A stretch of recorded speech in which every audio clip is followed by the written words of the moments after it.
गुरु प्यारी साध संगत जी, प्रेम से कहना धन निरंकार जी। आशा करती हूँ सतगुरु माता जी की कृपा से आप सभी बहुत अच्छे होंगे। आप सभी का बहुत बहुत स्वागत है आपके ही अपने चैनल पर। आज फिर मैं आपके लिए एक दिल को छू लेने वाली साखी लेकर आई हूँ और आज की साखी का शीर्षक है एक गलत फैसला। तो चलिए आज की साखी सुनते हैं। साध संगत जी, अपने घर के पीछे वाले कमरे में अकेले बैठकर रामधन जी फूट फूट कर रो रहे थे और वो याद कर रहे थे कि अगर समय रहते ही वो अपनी पत्नी लक्ष्मी की बात मान लेते तो आज उनकी ये दुर्दशा नहीं होती। उनकी पत्नी लक्ष्मी ने उन्हें कितना समझाने की कोशिश की थी। अब रामधन जी अपनी पत्नी लक्ष्मी की बात समझ भी गए थे, लेकिन अपनी पत्नी की मृत्यु होते ही रामधन जी बुद्धिहीन हो गए थे जो इतना गलत फैसला कर बैठे। 2 वर्ष पूर्व की घटनाएं एक एक करके रामधन जी की आंखों के आगे घूमने लगी। साध संगत जी, लक्ष्मी जो कि रामधन जी की पत्नी थी, वो अपने नाम के ही अनुरूप थी। एक बहुत ही कुशल गृहिणी जो हर समस्या को मिनटों में हल कर लेती थी। एक दिन अचानक सुबह बैठे बैठे पता नहीं क्या हुआ कि रामधन जी की पत्नी लक्ष्मी जी का बायां हिस्सा पूरी तरह से लकवा ग्रसित हो गया और उनके मुख से आवाज भी पूरी तरह से खत्म हो गई। लगातार काम में लगी रहने वाली लक्ष्मी जी एकदम से बिस्तर पर आ गई, लेकिन फिर भी उन्होंने हिम्मत नहीं हारी थी। साध संगत जी, एक माँ अपने बच्चों को कभी भी गलत नहीं समझती, चाहे बच्चे कितनी भी गलतियां क्यों ना कर लें। माँ की जुबान पर किसी के लिए शिकायत नहीं रहती, हमेशा बस आशीर्वाद के लिए ही माँ का हाथ उठता है। रामधन जी और लक्ष्मी जी की शादी को 40 वर्ष बीत चुके थे। अब लक्ष्मी जी के हाव भाव और उनके मन में जो भी इच्छाएं होती थी, रामधन जी इशारों से सब समझ जाते थे। एक दिन की बात है, रामधन जी की पत्नी लक्ष्मी ने इशारे से रामधन जी से एक कागज और पेंसिल मांगा और कागज पर कुछ लिखना शुरू किया। उन्होंने लिखा था कि मेरे चले जाने के बाद आप इस घर को शाम के नाम मत करना, क्योंकि यह घर, यही छत्र छाया एकमात्र ऐसा सहारा है जो आपकी इज्जत को बचाए रखेगा और मान सम्मान की 2 रोटी भी आप खा पाएंगे। साध संगत जी, ये लिखकर लक्ष्मी जी ने कागज रामधन जी की तरफ बढ़ा दिया। रामधन जी ने अपनी पत्नी लक्ष्मी के सर पर हाथ फेरा और हामी में सर हिला दिया। लक्ष्मी जी मुस्कुराई और तसल्ली पाकर सो गई। अब ऐसा कई बार हुआ कि लक्ष्मी जी हाथ के इशारे से अपने लिखे हुए कागज के बारे में रामधन जी से पूछती थी और रामधन जी हर बार अपनी पत्नी को तसल्ली दिया करते थे कि हाँ, घबराओ मत, मैंने उस कागज को संभाल कर रखा है। रामधन जी अपनी पत्नी लक्ष्मी की कई बातें इशारों से समझने लगे थे। अब लक्ष्मी जी को लकवा हुए 2 वर्ष बीत गए थे। एक दिन की बात है कि सुबह सुबह रामधन जी कुर्सी पर बैठे अखबार पढ़ रहे थे कि लक्ष्मी जी ने बिस्तर से रामधन जी को इशारा किया कि वो मंदिर से राम सीता जी की मूर्ति को उठा कर ले आए। अब लक्ष्मी जी ने दाएं हाथ से भगवान के चरणों का स्पर्श किया और अपने माथे पर हाथ फेरा। फिर लक्ष्मी जी ने वो ही इशारा किया जिसमें वो अपने हाथ से लिखे हुए कागज के बारे में रामधन जी से पूछ रही थी। रामधन जी ने फिर सांत्वना दी और लक्ष्मी के सिर पर प्यार से हाथ फेरा। तसल्ली पाकर लक्ष्मी जी ने आंखें बंद कर ली। इस बार वो सदा के लिए चैन की नींद सो चुकी थी। साध संगत जी, लक्ष्मी जी की मृत्यु हो गई थी। अब लक्ष्मी जी की मृत्यु को कई महीने बीत गए। रामधन जी का बेटा श्याम और उनकी बहू रेखा उन्हें खूब मान सम्मान दे रहे थे। समय पर खाना, चाय, पानी सभी लक्ष्मी के जाने के बाद उन्हें समय से मिल रहा था। एक खालीपन उनके जीवन में जरूर था।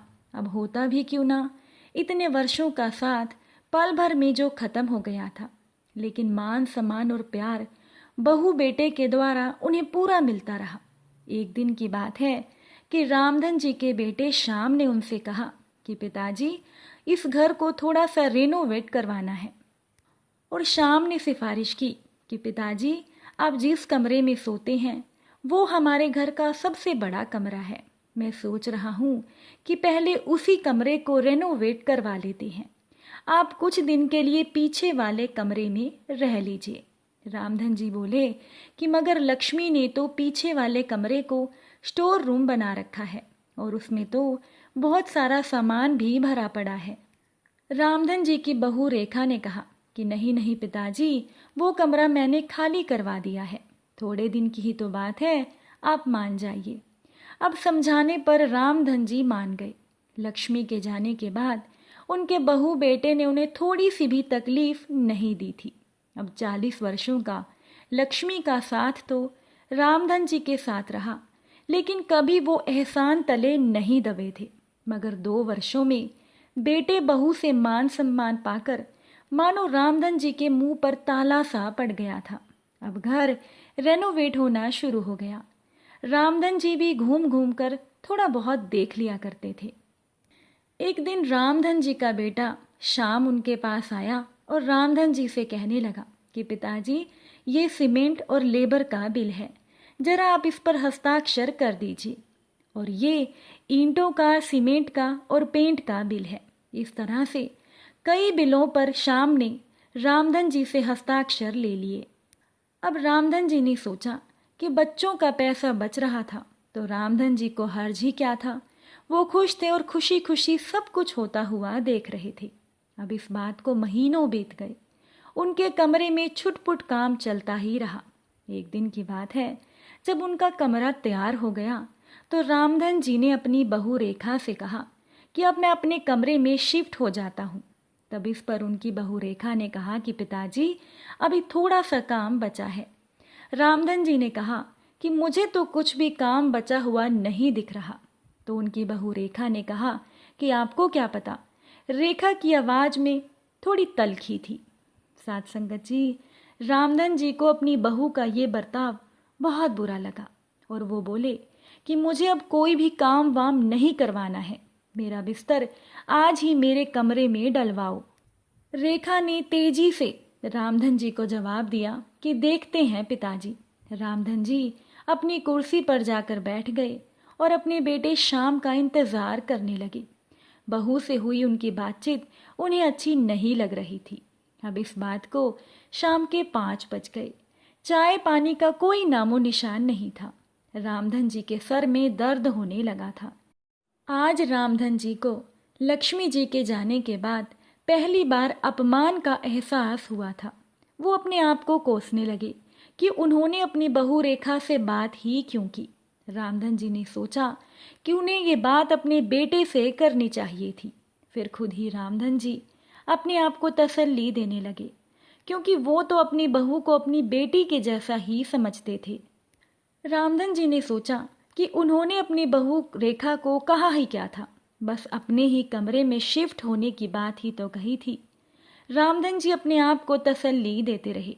शाम के 5 बजे से रात के 8 बज गए और उनका बेटा श्याम आ गया। शाम के आते ही रामधन जी ने श्याम को पुकारा तो श्याम अपने पिताजी के पास जाकर कहने लगा कि क्या हुआ पिताजी। रामधन जी ने कहा कि मेरे कमरे का काम पूरा हो गया है, मैं अपने कमरे में शिफ्ट हो जाता हूँ। तब इस पर श्याम ने कहा कि पिताजी, मेरे दोस्तों का इस घर में आना जाना लगा रहता है और इस घर में आपका कमरा सबसे बड़ा है। मैंने सोचा कि उसे ड्राइंग रूम बना लेते हैं। रामधन जी गुस्से में बोले कि ऐसा कैसे हो सकता है। जीते जी मैं अपने घर में किसी की मनमानी नहीं चलने दूंगा। मेरे मरने के बाद सब तुम्हारा है, जो जी चाहे कर लेना। उनकी इस बात का जवाब श्याम ने दिया कि पिताजी, हम आपके मरने का इंतज़ार नहीं कर सकते। आपके लिए पीछे वाला कमरा तैयार है और इतने बड़े कमरे की आपको क्या ज़रूरत है। आपको एक बिस्तर ही तो चाहिए, चाहे वो इस कमरे में डाल दें या पीछे वाले कमरे में।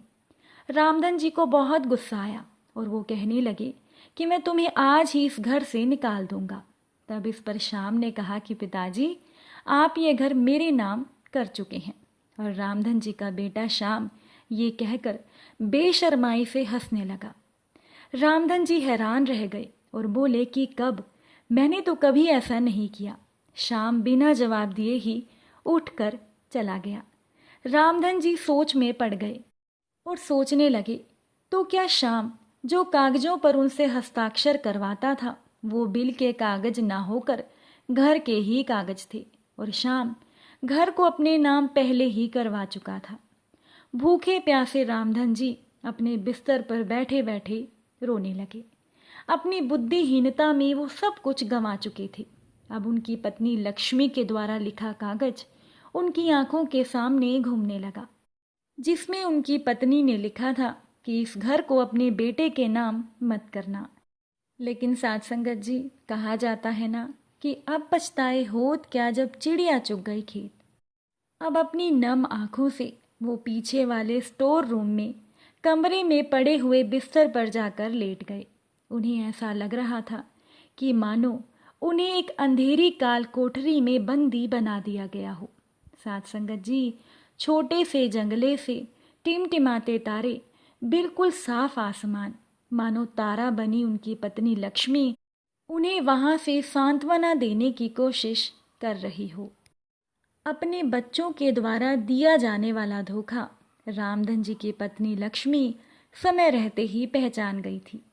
रामधन जी पूरी रात बिस्तर पर लेटे लेटे गुजारिश करते रहे कि लक्ष्मी, मुझे भी अपने पास बुला लो। साथ संगत जी, इस साखी को पढ़ने के बाद दासी निशब्द थी कि क्या ऐसी भी संतान होती है। अब इस साखी को सुनने के बाद आपके मन के जो भी विचार हों वो कमेंट में आप ज़रूर बताइएगा।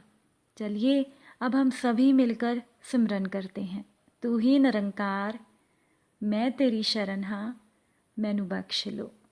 तू ही निरंकार, मैं तेरी शरण हाँ, मैनू बख्श लो। साथ संगत जी प्यार से कहना, धन निरंकार जी।